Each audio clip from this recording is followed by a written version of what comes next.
Il caso Report sulle presunte infiltrazioni mafiose in Veneto continua a far discutere perché il rischio è che un intero comparto come quello dei rapporti tra pubblico e privato legati ad esempio alla costruzione di case di riposo e ospedali possa entrare in crisi. Un'inchiesta giornalistica che ha già sollevato un forte dibattito in città dove si chiede massima trasparenza su Numeria e il Piano Mar, il maxi progetto di edilizia urbana destinato a rivoluzionare Bassano. Sono notizie che comunque emotivamente fanno un po' saltare dalla poltrona o dalla sedia, perché Numeria è una società che è presente a Bassano perché è in qualche maniera la proprietaria di gran parte dell'area del piano Pipi e Quattro Parolini, ex Piano Mar, e società con la quale il comune, lo feci anch'io a mio tempo per 5 anni, ha interloquito e interloquisce per realizzare quel piano urbanistico. Quindi è chiaro che sentirla associare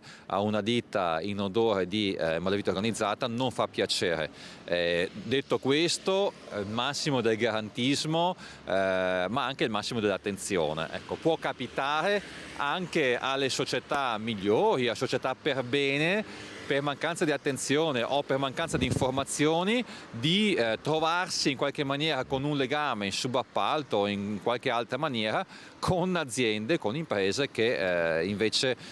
sono contaminate da malavita organizzate, dalle quali dovremmo cercare di stare molto molto lontani. Credo che tutto questo ci insegna che l'attenzione non è mai abbastanza, che serve un surplus di informazioni per evitare quello che purtroppo accade spesso, cioè di infiltrazioni anche nei nostri territori, anche nei comuni più piccoli,